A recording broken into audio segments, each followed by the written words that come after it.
नमस्कार, आपके साथ मैं हूं श्रद्धा। आप देख रहे हैं 5 की पड़ताल। संसद का मॉनसून सत्र इस समय पूरी तरह से रणक्षेत्र बन चुका है।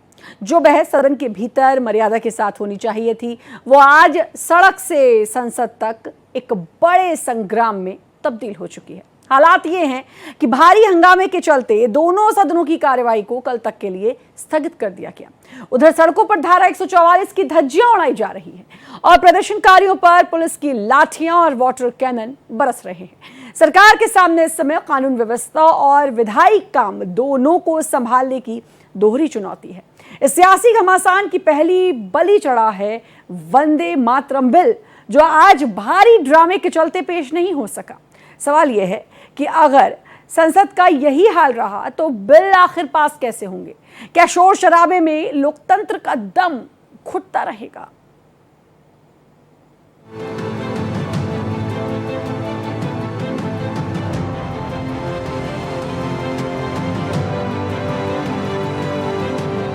सड़कों पर लाठियां बरस रही हैं, पानी की बौछारें चल रही हैं और लोकतंत्र के सबसे बड़े मंदिर के भीतर सिर्फ और सिर्फ हंगामा गूंज रहा है। मानसून सत्र की शुरुआत उम्मीदों के साथ हुई थी, लेकिन अब ये सत्र सड़क से संसद तक संग्राम का अखाड़ा बन चुका है। मनाही के बावजूद सड़कों पर प्रदर्शन हो रहा है। सदन के भीतर का नजारा भी अलग नहीं है। एक बार नहीं, 2 बार नहीं, बल्कि कई बार दोनों सदनों की कार्यवाही को स्थगित करना पड़ा।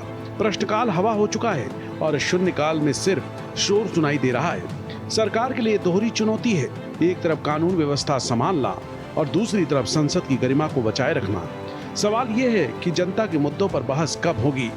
नीट एग्जाम में जो भी मतलब कुछ हुआ था, गड़बड़ियाँ हुई थी, ऐसे सब लोगों को सरकार ने अरेस्ट किया है और उनको बड़ी सजा भी हो जाएगी। लेकिन धर्मेंद्र प्रधान जी का इस्तीफा मांगने के लिए इतने दिन अनशन चल रहा है। हम समझते हैं, जो स्टूडेंट की तकलीफ हम समझ सकते हैं और ऐसा तो नहीं होना चाहिए, लेकिन कुछ समाज के कुछ घाती लोग उन्होंने मतलब पेपर फूटी का काम किया है और उस सबको मतलब अरेस्ट किया है। धर्मेंद्र प्रधान जी का इस्तीफा मांगना इतना ठीक नहीं है, लेकिन इसमें सुधार क्या होना चाहिए। विरोध प्रदर्शन संसद के बाहर नहीं करेंगे तो कहां जाकर करेंगे?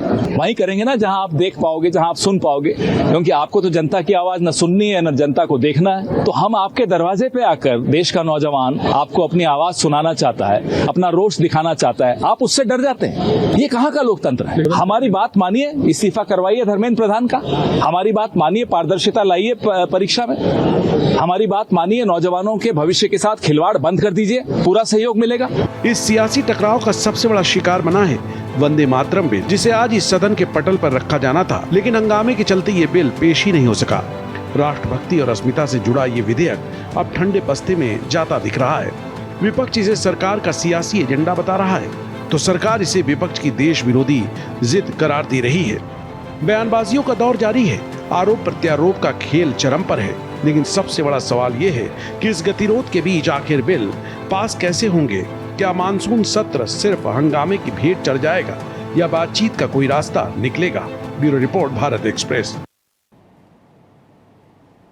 चर्चा तो करेंगे इस पूरी खबर पर, लेकिन उससे पहले एक बड़ी खबर आपको बता दें। सीजेपी से बातचीत पर जेपी नड्डा ने एक पोस्ट किया है। जेपी नड्डा ने प्रदर्शनकारियों से अपील की, प्रशासन का सहयोग करने की यहां पर अपील की है। सौहार्दपूर्ण माहौल में बातचीत हुई, स्थिति सामान्य करने में प्रशासन की मदद करें। सुबह बातचीत का प्रस्ताव आया, प्रदर्शनकारियों ने 4 लिखित याचिका दी। तो एक तस्वीर भी पोस्ट की है जेपी नड्डा ने, और उन्होंने प्रदर्शनकारियों से अपील भी की है कि वो प्रशासन का सहयोग करें। तो ये एक बैठक, और साथ में ये भी कहा कि सौहार्दपूर्ण बातचीत हुई है, स्थिति सामान्य करने में प्रशासन की मदद करें। अब ये जो तस्वीर और ये जो पोस्ट है, ये तो इस तरफ संकेत करता है कि जल्द ही क्या चीज़ें सामान्य हो जाएंगी, हालात सामान्य हो जाएंगे, ये जो प्रोटेस्ट चल रहा है ये ख़त्म हो जाएगा। अब खैर ये देखना होगा, क्योंकि आज बहुत कुछ हुआ है। आज प्रदर्शनकारियों का कहना है उन पर लाठियाँ भांजी गई, वाटर कैनन का इस्तेमाल किया। प्रदर्शनकारी कह रहे हैं कि पुलिस ने मारा है, किसी के खून निकल रहा है, कई तस्वीरें भी सामने आई। लेकिन अब ये देखना होगा कि ये जो अब तस्वीर सामने आई है, इस तस्वीर के आने के बाद और इस पोस्ट के आने के बाद क्या कुछ और होता है। प्रदर्शनकारियों ने 4 लिखित याचिकाएं दी हैं। जेपी नड्डा ने कहा सीजेपी से बातचीत हुई है और अब सीजेपी से बातचीत के बाद क्या कुछ कंक्लूजन, क्योंकि अभी जो ये 4 लिखित याचिकाएं हैं, क्या सरकार ने कहा कि हम देखेंगे। हालांकि जो मांग है वो धर्मेंद्र प्रधान के इस्तीफे की है, लेकिन क्या बातचीत हुई ये भी पता चलेगा जैसे जैसे समय बढ़ेगा। ये सारी अपडेट्स आती रहेंगी और भारत एक्सप्रेस आप तक पहुंचाता रहेगा। लेकिन अब ये देखना होगा कि ये मामला और कहां जाता है, क्या और खिंचता है या यहीं बातचीत हो जाती है, क्या कुछ होता है, क्योंकि अभी तो मुझे लगता है पूरे देश की निगाहें इसी आंदोलन पर टिकी हुई हैं और यही एक मुद्दा है। अगर बात नीट पेपर लीक मामले की करें तो विपक्ष ने तो कस के इसको पकड़ लिया है और ना सिर्फ विपक्ष ने, अब भारी तादाद में जो है वो छात्र और वो तमाम जनता, वो यूथ जंतर मंतर पर दिखाई दिया है, जिनका कहना है कि भाई ये छात्रों के भविष्य के साथ खिलवाड़ है। धर्मेंद्र प्रधान का इस्तीफा एक प्रमुख मांग इन सब की। अब जेपी नड्डा से ये डेलीगेशन मिला है सीजेपी का और अब देखना होगा क्या क्या बातचीत हुई। कोमल शर्मा हमारे साथ, हमारे संवाददाता जुड़ चुके हैं। कोमल, जेपी नड्डा ने पोस्ट किया है, बातचीत हुई है सीजेपी के लोगों से, उनकी कुछ पता चल पाया है, क्या बात हुई? क्योंकि 4 लिखित याचिकाएं दी हैं, ये तो उन्होंने बताया है। बिल्कुल, जिस तरीके से देखिए ये आज प्रदर्शन चल रहा था लगातार इतने दिनों से और आज मानसून सत्र था, उसके बाद ये प्रदर्शन जो है एक तरह से उग्र होता हुआ दिखाई दिया। लेकिन इसी बीच सरकार ने पहल की और बातचीत के लिए लगातार एक दिन पहले से ही जो है बातचीत के लिए पहल सरकार ने की और इसे लेकर के आज सबसे पहले अगर गृह मंत्री जो है उन्होंने धर्मेंद्र प्रधान से मुलाकात की, उन दोनों के तो उसके बाद जो केंद्रीय मंत्री जेपी नड्डा है उन्होंने उनके आवास पर मिलने जो कॉकरोच जनता पार्टी है उसके रिप्रेजेंटेटिव गए और अपनी मांगे जो है अपना मेमोरेंडम उनको सौंपा। जेपी नड्डा जो है उन्होंने उनको आश्वासन दिया कि उनकी मांगों पर विचार किया जाएगा और चर्चा की जाएगी, बात की जाएगी। लेकिन अभी तक जो जानकारी आ रही है किसी तरह का कमिटमेंट जो है वो नहीं जो है वो किया गया है। तो ये है कि बातचीत से अब ये जो है बात आगे बढ़ेगी और क्या होगा। लेकिन अभी सीजेपी की जो डिमांड है वो लगातार यही है कि शिक्षा मंत्री के रेजिग्नेशन को लेकर के सीजेपी लेकिन अब तो देखिए ये तो मांग है ही, मुख्य मांग है, धर्मेंद्र प्रधान के इस्तीफे की मुख्य मांग है और जो तस्वीर निकलकर सामने आ रही है जंतर मंतर की मैं बात करूं, आज जो कुछ देखने को मिला, लेकिन अब इस मुलाकात के बाद व्हाट नेक्स्ट, ये सबके दिमाग में है। ये मुलाकात जो हुई है केंद्रीय मंत्री जेपी नड्डा से, इसके बाद क्या सीजेपी जो है इस आंदोलन को इसके बाद खत्म कर दिया जाएगा? सरकार समझा पाई है उन्हें कुछ, या सरकार ने कोई और आश्वासन दिया है? ये वो तमाम सवाल हैं कोमल जो दिमाग में कौंध रहे होंगे। इससे पहले हमने कई सारे ऐसे आंदोलन, हमने किसान आंदोलन देखा है जिस तरीके से हुआ, बार बार मुलाकात होती थी और बार बार वो मुलाकात विफल भी होती थी। देखिए, किसान आंदोलन और इस आंदोलन में बहुत बड़ा अंतर आप देख सकते हैं। दूसरी चीज़ ये है कि यहाँ पर सरकार ने आंदोलन से पहले ही जब नीट का मामला उठा था तो उसमें सुधार लाने के लिए कई स्टेप जो है आगे बढ़ के लिए उसके लिए तो ये आंदोलन जो है उसके बाद एक बात पर कि केंद्रीय मंत्री के इस्तीफे की बात पर अड़ा रहा। लेकिन धीरे अपने इसमें भी सरकार ने आगे बढ़कर अब बातचीत का न्योता दिया और बातचीत के लिए बुलाया भी, रिप्रेजेंटेटिव से मिले भी। अब उम्मीद यही करी जा रही है कि ये बातचीत का दौर जो है वो आगे बढ़ेगा, सरकार जो है वो अपना मत रखेगी और वहां से सीजेपी चलिए अभी देखना होगा कोमल कि अब इस बातचीत के बाद क्या रुख होता है इस पूरे आंदोलन का, वक्त बताएगा धीरे धीरे। बहुत बहुत शुक्रिया आपका कोमल तमाम जानकारी देने के लिए। तो फिलहाल का जो अपडेट है वो तो ये है इस पूरे आंदोलन को लेकर। लेकिन आज से मॉनसून सत्र की शुरुआत हो चुकी है और पहला दिन जाया गया, यानी कि वेस्ट हो गया, कुछ नहीं हो पाया पहले दिन। ये जो तमाम सत्र होते हैं, चाहे मॉनसून सत्र की बात करें, चाहे शीतकालीन सत्र की बात करें, ग्रीष्मकालीन सत्र की बात करें, ये सत्र तो होते हैं और जनता के पैसों से ही ये सत्र होते हैं, लेकिन इस तरीके से स्थगित भी होते हैं। इसी पर हम बात भी करेंगे। हमारे साथ तमाम हमारे मेहमान भी जुड़े हुए हैं। अनंत अमित प्रवक्ता बीजेपी की तरफ से हमारे साथ जुड़े हुए हैं, प्रशांत रेकवार प्रवक्ता कांग्रेस की तरफ से हमारे साथ जुड़े हैं, डॉक्टर टीना शर्मा राजनीतिक विश्लेषक हैं हमारे साथ जुड़ी हुई हैं। आप तीनों का बहुत बहुत स्वागत है। और पहला जो रिएक्शन है और जो पहला प्रतिक्रिया मैं कहूँ तो वो मैं अनंत अमित जी से लेना चाहूँगी, क्योंकि भाई इतना आंदोलन हो रहा है, इतने सारे मुद्दे हैं विपक्ष के पास। कल सर्वदलीय बैठक हुई जिसके बाद किरण रिजिजू बोले कि अच्छी बैठक रही, अच्छी सार्थक चर्चा हुई और सब मिलकर सदन को चलाएंगे, लेकिन आज तो स्थगित। देखिए श्रद्धा जी, सर्वप्रथम आपको, सारे पैनलिस्ट को और सभी दर्शकों को आपको वंदे मातरम, भारत माता की जय। देखिए श्रद्धा जी, विगत कुछ दिनों से जिस तरीके से दिल्ली में एक माहौल बनाने की कोशिश की जा रही है, तो मैं एक भारतीय जनता पार्टी का जिम्मेदार कार्यकर्ता होने के नाते में यह कहना चाहता हूं कि भारतीय जनता पार्टी का स्पष्ट कहना है कि लोकतंत्र में शांतिपूर्ण धरना प्रदर्शन करने का सबको अधिकार है, परंतु विरोध प्रदर्शन के आड़ में लोकतंत्र के मंदिर का घेराव, लोकतंत्र के मंदिर पे पत्थरबाजी, लोकतंत्र के मंदिर का अपमान, लोकतंत्र में बैठे हुए सांसदों का अपमान और जिस तरीके से जो नारेबाजी की जा रही है वो कतई भी बर्दाश्त से बाहर है। और जिस तरीके से दिल्ली पुलिस ने एक प्रोफेशनल तरीके से तमाम युवाओं को समझाने का कोशिश किया है और उसके बाद जिस तरीके से धरना पर बैठे हुए लोगों के साथ सरकार के प्रतिनिधि मंडल ने, सरकार के वरिष्ठ मंत्री ने, हमारे राष्ट्र पूर्व अध्यक्ष ने उनके साथ बैठकर बात की, उनकी मांगों को। होता क्या है कि श्रद्धा जी, लोकतंत्र में एक तरीका होता है विरोध प्रदर्शन प्रकट करने का।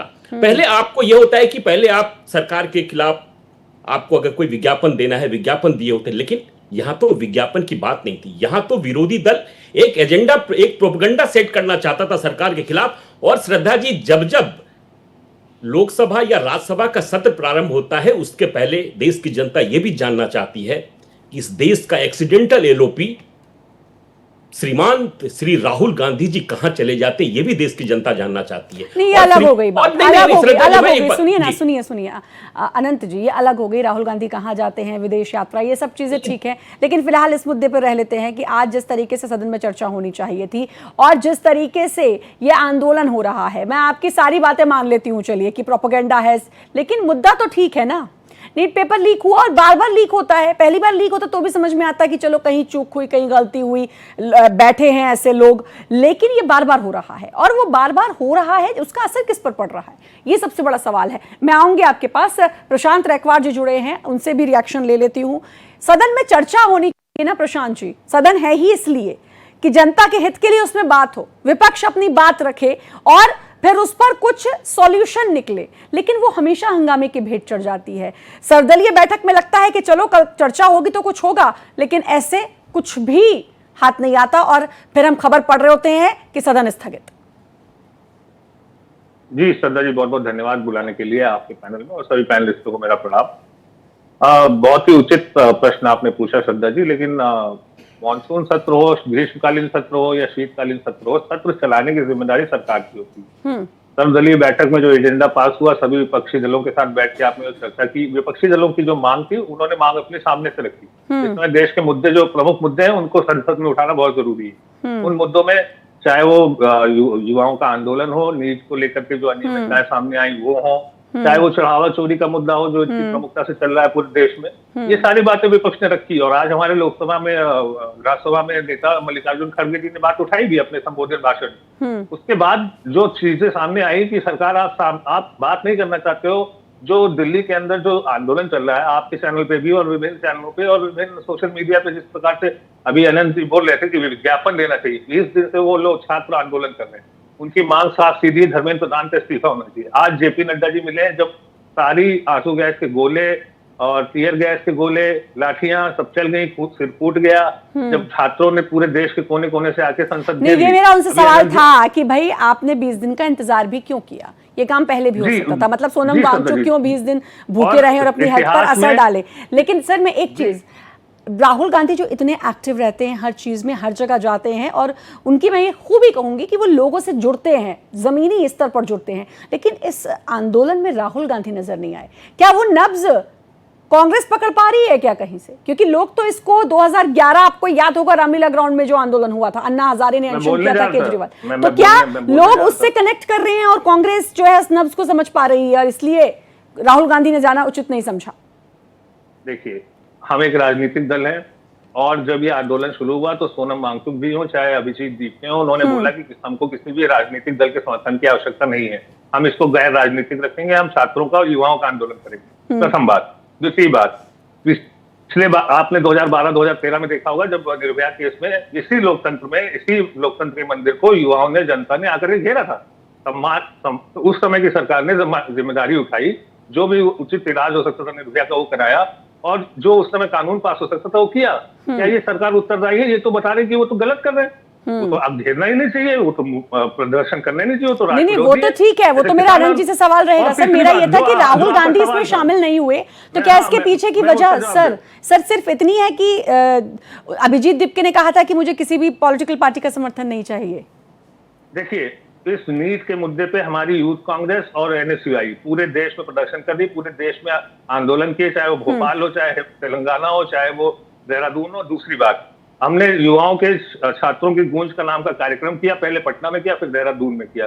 राहुल गांधी जी लगातार नीट के मुद्दे पे प्रखर बातों को उठाते रहे, चाहे वो सीबीएसई ओएसएम के 19 साल के छात्रों ने सीबीएसई ओएसएम की परीक्षा का घपला घोटाला सामने लाके रखा था, राहुल गांधी जी उनसे भी मिले। और रही बात इस आंदोलन में जाने की, तो पवन खेड़ा जी और केसी वेणुगोपाल जी ने जाकर के अपना समर्थन दिया जब सोनम वांगचुक जी की तबीयत बिगड़ी, जब उनके प्रति संवेदनाएं हर समाज में हर जगह से आने लगी। और रही बात, मैं इस चीज की भर्त्सना करना चाहता हूँ कि जिस तरह सोनम वांगचुक को दिल्ली पुलिस ने उठाया, क्या उचित तरीका था उठाना? क्या लोकतंत्र में जो भी आपका विरोध कर रहा है, आज आप उनके प्रवक्ताओं को बुला करके मिल रहे हैं, जेपी नड्डा जी मिल रहे हैं। सर, मैं लौटूंगी ये जो आपने बात कही है, इस पर मैं बात जरूर करना चाहती हूँ, मैं लौटूंगी। जरा एक और मेहमान हमारे साथ जुड़ी हुई है, टीना शर्मा जी, डॉक्टर टीना शर्मा। मैं उनका, क्योंकि राजनीतिक विश्लेषक हैं, किस तरीके से, क्योंकि बिना राजनीति के लाग लपेट के वो समझती होंगी ये जो कुछ भी इस समय देश में चल रहा है, या हम सदन की बात करें, वो स्थगित बार बार होती है, और आज भी मानसून सत्र के पहले दिन यही देखने को मिला। टीना जी, स्वागत है।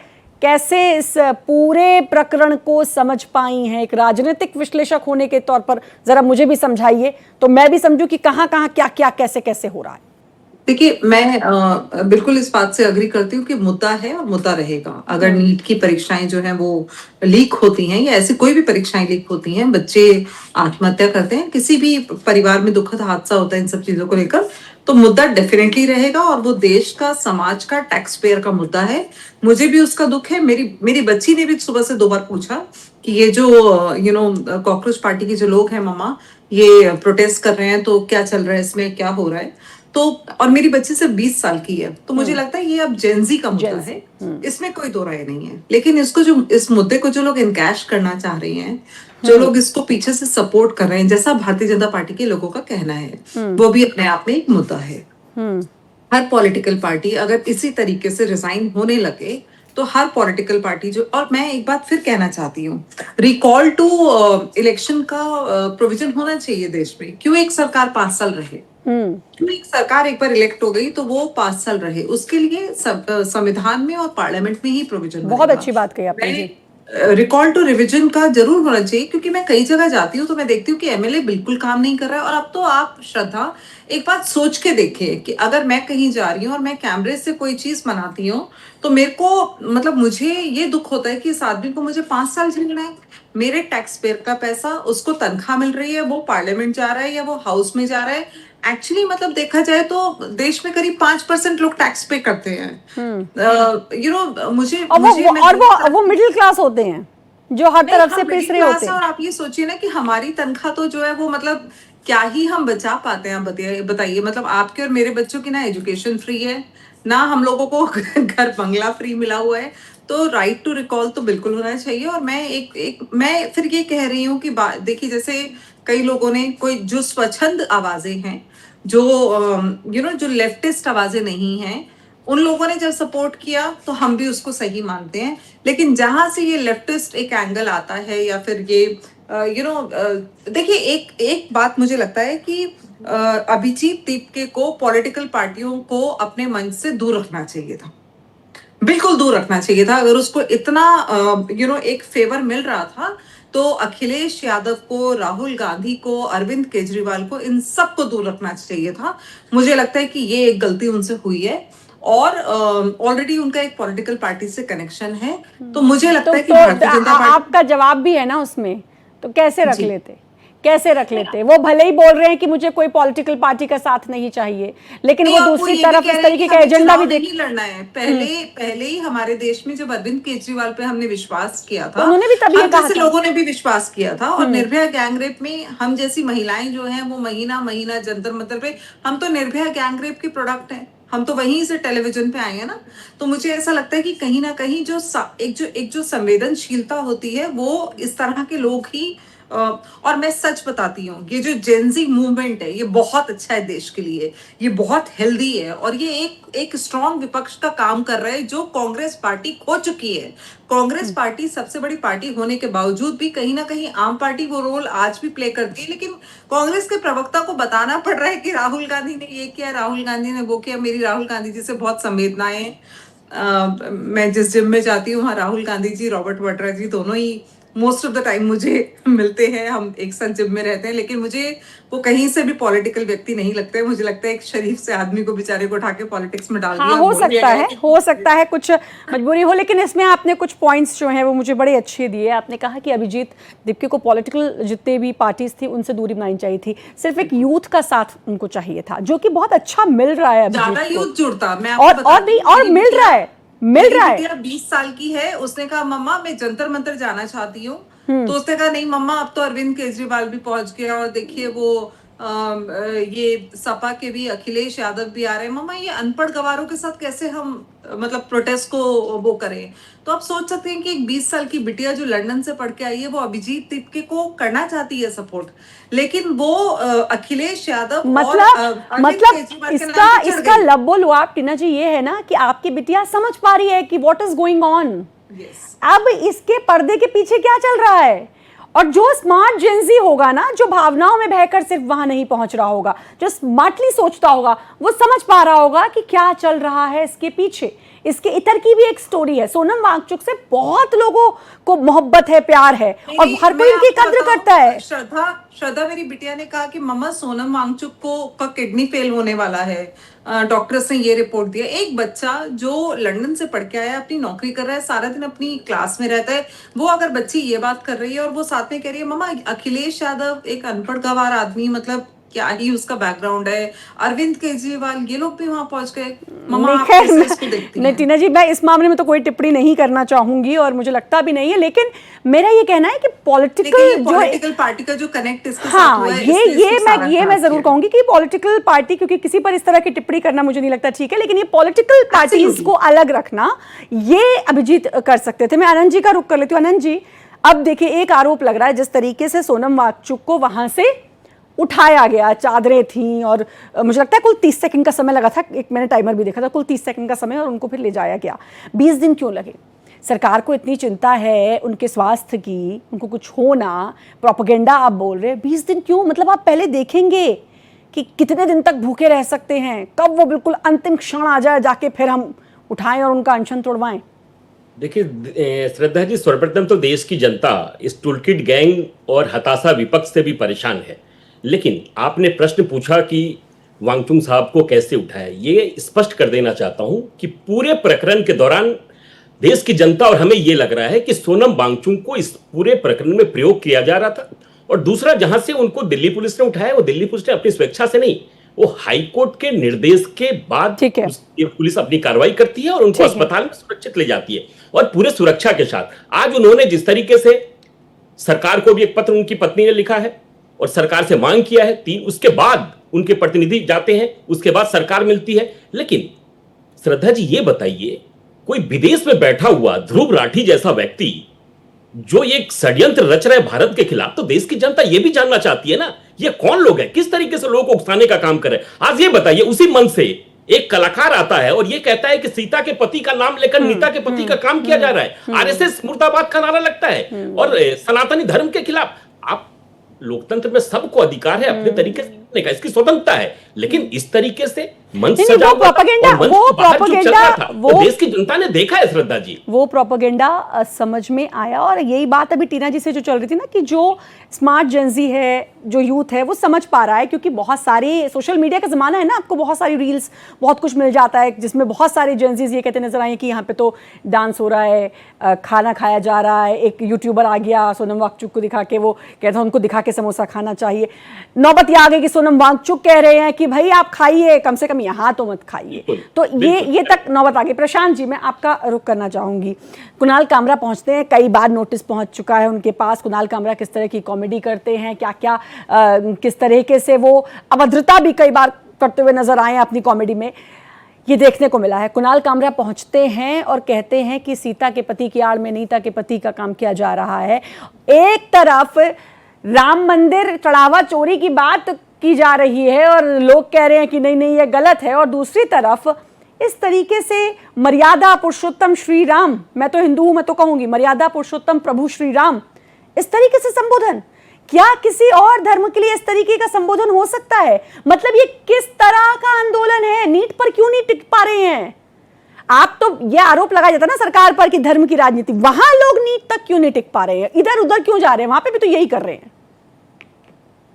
देखिए, आपने पहले प्रश्न मुझसे पूछा था कि आप लोग पहले क्यों नहीं गए, राहुल जी पहले क्यों नहीं गए, कांग्रेस पार्टी ने पहले समर्थन क्यों नहीं किया, और दूसरे प्रश्न में आप कुणाल कामरा जी के बारे में पूछिए। मैं आपको पूरा पर्सपेक्टिव बताता हूँ श्रद्धा जी। अभिजीत दीपके जी ने बॉस्टन से बैठ के सीजेपी का गठन किया, ऑनलाइन इंस्टाग्राम पे वो चला और ऑनलाइन उनके करोड़ों सब्सक्राइबर फॉलोअर हो गए। फिर सोशल मीडिया पे वो स्प्रेड हो गया, वायरल हो गया। ऑलमोस्ट हर दूसरा बच्चा, हर तीसरा बच्चा अपनी प्रोफाइल पे कॉकरोच की फोटो लगाया हुआ था, और कोई एजेंडा नहीं था, कोई क्लैरिटी नहीं थी कि ये कौन लोग हैं, कौन इस मूवमेंट को स्टीयर कर रहा है, कौन इसका फाउंडर है, एंड कोई भी कहीं से भी उठ के कुछ भी बात कर रहा था सोशल मीडिया पे। That is point number 1, perspective. ये पहले 10 दिन 7 दिन चला। फिर पिक्चर में सीन में आते सोनम वांगचुक जी, जो कि देश के बहुत जाने माने एजुकेशनिस्ट हैं, साइंटिस्ट हैं, और जिनको अभी इसी सरकार ने, जो अनंत अमित जी इतना उनके प्रति संवेदना व्यक्त कर रहे हैं, इनको लद्दाख से उठा करके जेल में रखा हुआ था, यूएपीए में, if I am not wrong, Rajasthan में। तब इनकी संवेदना कहां थी मैं नहीं जानता। फिलहाल वो पिक्चर में आते हैं और वो सभी लोगों से अपील करते हैं कि सभी लोग मेरा समर्थन करें। सभी लोगों को पत्र लिखा जाता है, एक पूरी लिस्ट बनती है कि देश के कितने प्रमुख नेता हैं, उनको पत्र लिख के उनसे समर्थन की मांग की गई है। और उसके बाद एक एजेंडा चलता है मीडिया में कि कौन सोनम वांगचुक के आने के बाद, उनके भूख हड़ताल के चलने के बाद उनके पास कौन गया और कौन क्यों नहीं जा रहा है। सवाल सरकार से पूछने के बजाय कि एक आदमी जंतर मंतर पे बैठा है, जो कि एजुकेशनिस्ट है, जो कि साइंटिस्ट है, जो कि धर्मेंद्र प्रधान का इस्तीफा मांग रहा है, सवाल ये पूछा जा रहा था कि उनके पास कौन गया देखने, कौन नहीं गया, क्यों नहीं गया, क्यों नहीं जा रहे, अब तक क्यों नहीं सुन रहे। क्या स्मार्ट जेंजी जो आपने डिफाइन किया, क्या स्मार्ट जेंजी की सेंस नहीं मिल रही है पॉलिटिकल पार्टीज को? नीता जी ने बताया अभी बहुत स्मार्टली उनकी डॉटर का एग्जाम्पल लेके, but I am also giving an example. मेरा नेफ्यू तो उनकी डॉटर से भी छोटा है, वो 14 साल का है। वो भी मुझसे यही पूछ रहा था कि चाचा ये बताइए कि what is this happening, so what should I tell him? He is looking at Instagram reels, he is seeing what is happening, he is also asking me कि ये क्या तमाशा चल रहा है, why is not government asking? उसको 8th class में पढ़ाया जाता है कि गवर्नमेंट है, सिविक्स बताई जाती है, तो गवर्नमेंट ने क्यों नहीं किया? ये डायलॉग पहले क्यों नहीं हुआ? Why was not dialogue happening? मैंने कि 20 दिन क्यों लगे, 20 दिन क्यों लगे सोनम वांगचुक को? वो उसका जवाब आपको नहीं मिलेगा। उसका जवाब आया था टूल किट गैंग इधर उधर करता है। टूल किट गैंग बता रहे हैं, अरे टूल किट गैंग था तो टूल किट गैंग से भी तो सरकार की जिम्मेदारी ना, नक्सली से भी सरकार ही बात करती है कि नहीं करती है? किसान आंदोलन में आपने देखा ना कि कितनी राउंड की बातचीत चली, उसके बाद बताया गया कि 3 काले कानून हम वापस ले लें क्योंकि हम समझा नहीं पाए हमारे किसान भाइयों को। 700 किसान मर गए। आज जो लाठी चली है, जिनके ऊपर आंसू के गोले चले हैं, जो लोग अपनी मांग कर रहे थे, देश के विभिन्न कोनों से आए थे, उनसे कोई माफी मांगेगी सरकार? या गृह मंत्री जी की दिल्ली पुलिस जो बहुत संवेदनशीलता के साथ काम कर रही थी? मतलब पहले इंतजार, आपका कहना है सरकार पहले इंतजार करती है, जब कुछ घट जाए उसके बाद सरकार एक्शन लेती है। लेट लतीफी सरकार की देखने को मिलती है। Last Shraddha ji, this is the last introduction. अभी भी डिमांड वही है। 4 सूत्री अगर मांग सौंपी है सीजेपी के 2 प्रवक्ताओं ने जेपी नड्डा जी को, क्या धर्मेंद्र प्रधान जी नैतिक जिम्मेदारी लेके 2024 की नीट की, 2026 की नीट की लीक की परीक्षा की, सीबीएसई ओएसएम की परीक्षा में अनियमितताओं की, एनटीए की अनियमितताओं की और सारी अनियमितताओं की, क्या वो जिम्मेदारी लेंगे? या वो चलिए, हाथ से मुस्कुराते रहेंगे और ये तो बात हो गई अभी- इस प्रोटेस्ट की सर, ये तो बात हो गई इस जी। प्रोटेस्ट की। आप सदन की तरफ जी, आ जी। जाते हैं, जो मुद्दा भी है, बिल्कुल। क्योंकि सड़क पर संग्राम देखने को मिल गया, लेकिन संसद में तो हम हर सत्र में संग्राम ही संग्राम देखने को मिलता है। आपने कहा सदन चलाने की जिम्मेदारी सरकार की है, बिल्कुल सही बात, बिल्कुल। सरकार की है, लेकिन सदन सुचारू रूप से चले, एक बहस हो जिसका कुछ ऐसा निष्कर्ष निकल कर आए, इसकी जिम्मेदारी मुझे लगता है पक्ष और विपक्ष दोनों की है या नहीं है? आप मुझे बताइए। बिल्कुल है। दोनों की है, तो फिर क्यों नहीं वो श्रद्धा जी- सामंजस्य बैठ पाता है कभी भी? श्रद्धा जी, वो सरकार जो सुनने को तैयार हो अपनी आलोचना, वो सरकार जो सुनने को तैयार हो अपनी कमियां, वो सरकार जो सुनने को तैयार हो कि देश की इस समय समस्याएं क्या है। आज प्रधानमंत्री जी ने एक भाषण दिया, छोटा सा भाषण था, उसमें उन्होंने देश के एक कुछ नए युवा एंटरप्रेन्योर हैं उनकी सक्सेस का क्रेडिट ले लिया, स्काई रूट का, और बता दिया कि देश बहुत आगे बढ़ रहा है। आप उस समय पे ये बात बोल रहे हो जब दिल्ली के अंदर पूरे देश का युवा बेरोजगार और छात्र आया हुआ है और उतरा हुआ है। आप उनकी बात नहीं कर रहे हो कि मेरी उनके साथ संवेदना है, मैं उनको बुलाता हूं, मैं अपने मंत्रिमंडल से लोगों को भेजूंगा। ये बात नहीं हो रही।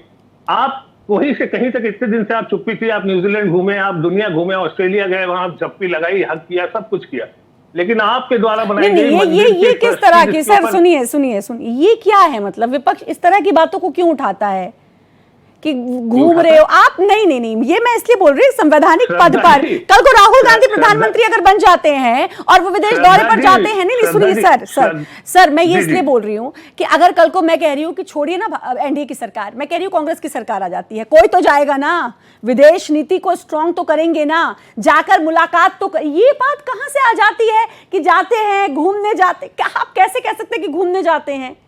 अरे भाई, जब एक संवैधानिक पद का और इतने समझौते होते हैं, लेकिन मतलब जी, मैं नहीं बोल रहा। आप सोशल मीडिया पे चैनल 9 ऑस्ट्रेलिया का ऑफिशियल ब्रॉडकास्टर है, उनके नाइट शो में एक मिमिक्री बन रही है, वो मिमिक्री आप जाकर के रिफर कर सकती हैं, आप देख सकती हैं। That is international media, that is not Prashant Naidu speaking on national media. तो फिर कांग्रेस पे डाले ना अपने सोशल मीडिया हैंडल पर, उसको डाले ना। हम वो सब पड़ा है, लेकिन आपकी जिम्मेदारी कहाँ है? मैं यही कह रही हूँ सर, मैं यही कह रही हूँ। टीना जी का रुख कर लेती हूँ, बहुत देर से इंतजार कर रही हैं, मैं टीना जी का रुख कर लेती हूँ। बताइए, सारी बात घूम फिर के। On a very serious note मैं एक बात कहना चाहूंगी कि मिमिक्री की बात कर रहे हैं, वो सभी के लिए होती है। आप श्रद्धा, आपके लिए भी कहीं ना कहीं आपका ट्विटर हैंडल अगर मैं उठाऊंगी, अरे हम तो गोदी मीडिया ही सुनते रहते हैं मैम, नहीं, हमें तो आदत हो गई है।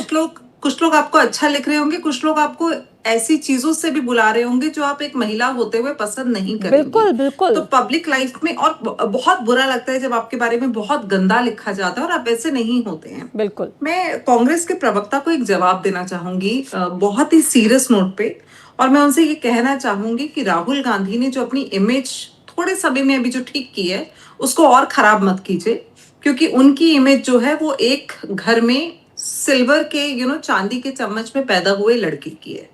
कोई संघर्ष उनके जीवन में नहीं रहा है। उन्होंने एक भारत जोड़ो यात्रा जो की थी, उसके बाद थोड़ा सा सीरियसली उनको लेने लगे हैं, और ऐसी पार्टी तो बिल्कुल ही बात ना करे जिनकी माताजी पार्लियामेंट में सांसद हो, जिनकी बेटी सांसद हो, जिनका बेटा सांसद हो। पार्टी से और कितने सांसद आ सकते थे?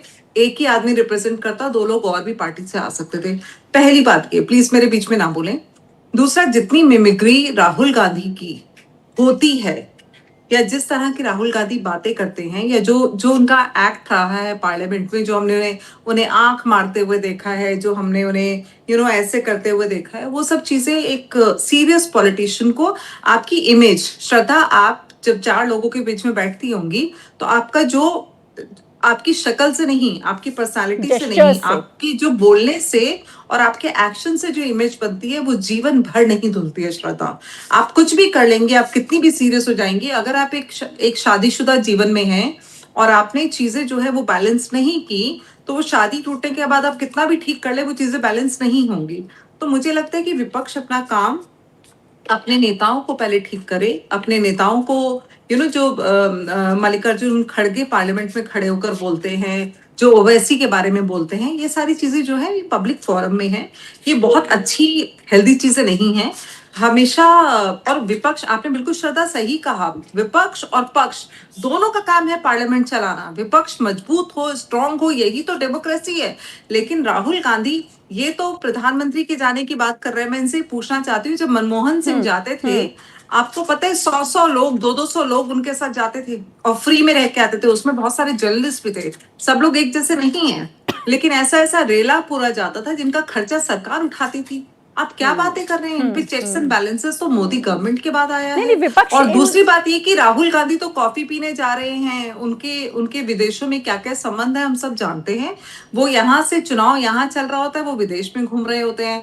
कांग्रेस को ये बातें थोड़ी शोभा नहीं देती है। कांग्रेस को एक सीरियस पार्टी हो जाना चाहिए, क्योंकि गलती से कांग्रेस देश का सबसे बड़ा विपक्ष है इस टाइम, लेकिन उनकी परफॉर्मेंस जीरो है, zero. And we are disheartened for it. We are absolutely disheartened for it कि हमारे पास एक अच्छा विपक्ष नहीं और सबसे बड़ी बात कि मुझे लगता है अभिजीत दीपके, जिनको कोई जानता तक नहीं था, कॉकरोच जनता पार्टी, हमें इसकी ज़रूरत नहीं पड़ती अगर विपक्ष मजबूत होता। मुझे लगता है सरकार से ज़्यादा जिम्मेदारी विपक्ष की होती है, क्योंकि विपक्ष इवन अरविंद केजरीवाल ने भी वो स्पेस खोया है जो अभिजीत दीपके ने आज की तारीख में पाया है। लेकिन जिस तरीके से ये पूरा प्रोटेस्ट चल रहा है ना, मैं आपको बता दूं, ये अगले 2-3 महीने में मर जाएगा प्रोटेस्ट।